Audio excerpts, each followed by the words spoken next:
any consequences. We are here on behalf of the animals who you slaughter for profit, for money. It's murder, disgusting, greedy, filthy. Matter. As long as you have victims, as long as your victims are being turned into food for a profit, we will be here speaking up on their behalf. Regenerative farming is alive.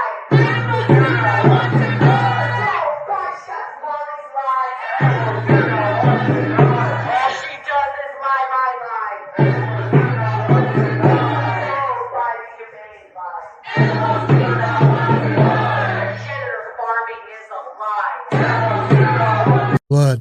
Blood on your, oh, that's horrific. Just horrific. You've got nothing better to do than to go into a restaurant that's been struggling because, hey, guess what? All you vegans, you weren't showing up to patronize this restaurant. You just weren't. You weren't coming out in big enough numbers. Now, if you had the numbers like you did there for the protest, I think the store would be fine and they wouldn't have to add meat to, broaden the customer base for which will come in so that they can stay in business. Now, here's where I stand on the whole vegan thing. I love animals. I think they taste great.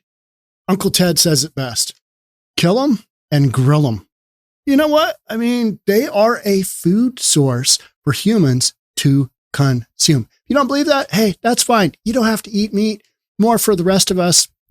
I mean, trying to get enough protein from plants, good luck with that. Yeah, you just end up kind of sickly and you just can't really do what you need to do.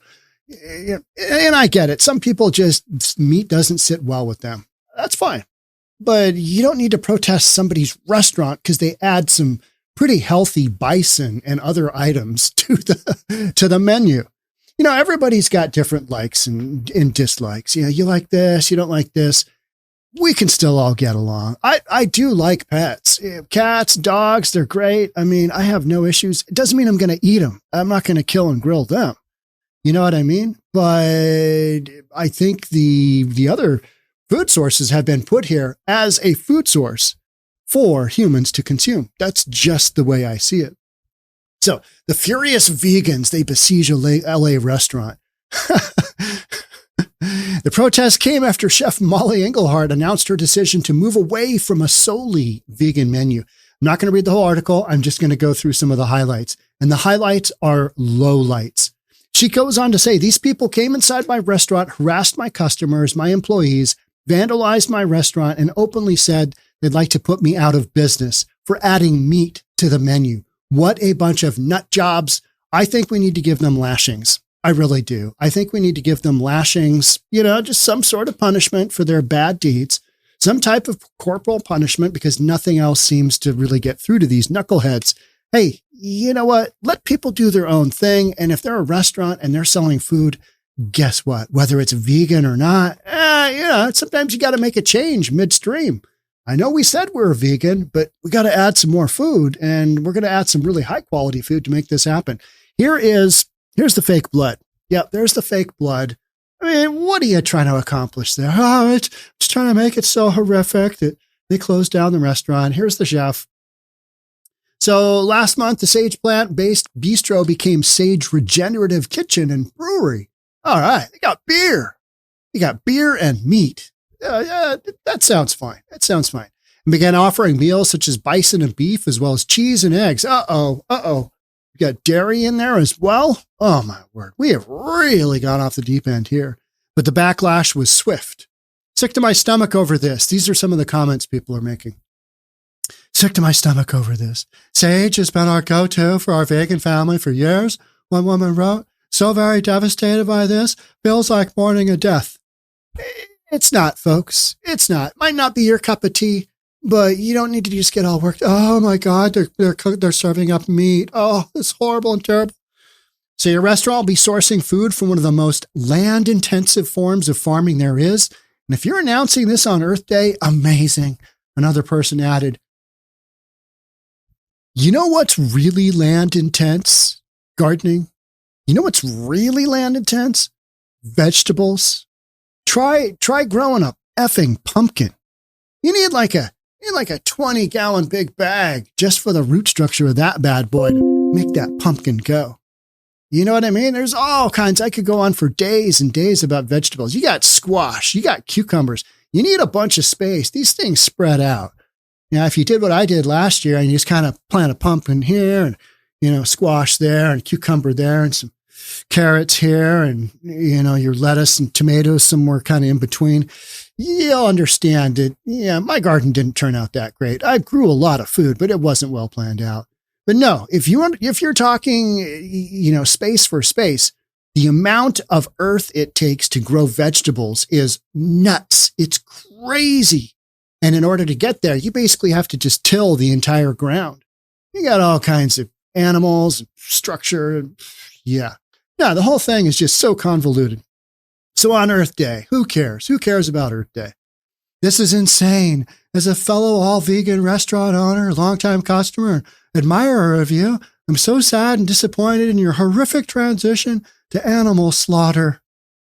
Okay.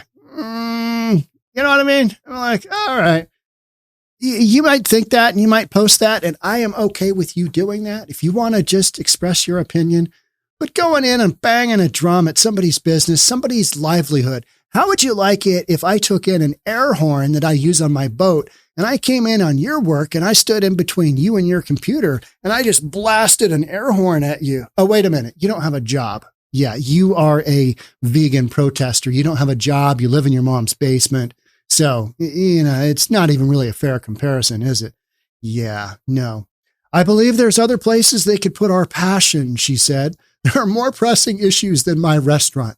One would think, but hey, yeah, they got together the drummer dude. They got together the guy with the siren. Hey, make sure this goes off like a police car. Yeah. Just insane, right?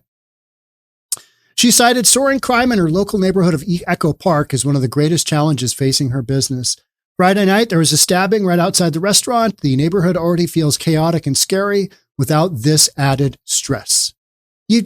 LA is just a nightmare. It's just an absolute nightmare. And when you've got people emboldened to think that it's okay to go in and protest somebody's business like that, I mean, you know what I mean? You just got a bunch of nut jobs running around. Who was it? It was Jillian Michaels. She's the female fitness influencer, kind of one of the original OG fitness influencers. She is a lesbian. She's, I think, biracial herself. She's got biracial kids. And she kind of went on this tirade of, here's why I left LA. She's got every excuse in the books to stay in LA and to support the whole woke concept. Jillian Michaels, but she just said, hey, I gotta go. Things got too weird for me. And this is one of those ridiculous, weird stories where you've got protesters who've got nothing better to do in the middle of a day than to go protest a restaurant that put some meat on the menu. Yeah, that's just nut job 101, right? Nut job 101. And that is why you've got people leaving LA on top of everything else. The litany of, and that's just not LA either, California. But this part of LA here, Echo Park. Do you remember Echo Park when they had the massive homeless encampment, like 600 people that were all situated around the lake? And when they, after the pandemic was over, they did a sweep of the encampment. And there's a lake area where you've got, paddle boats and all kinds of cool stuff. It's like this inner city oasis. Yeah, it's LA, so it's not really an oasis, but you get what I'm saying. And when they pulled up all the tents, when they pulled up all the tarps, there were these labyrinth of rat trails, rat little trenches, rat areas where the rats would go underneath the tents because the tents had been there so long because the CDC said, don't move any encampments.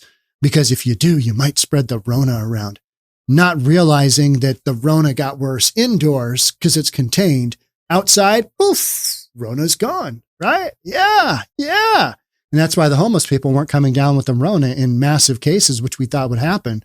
We all sat around, went and going, this is weird. What's happening? Dr. Fauci, tell us what to do. Yeah. No. So this is what you got going on in LA.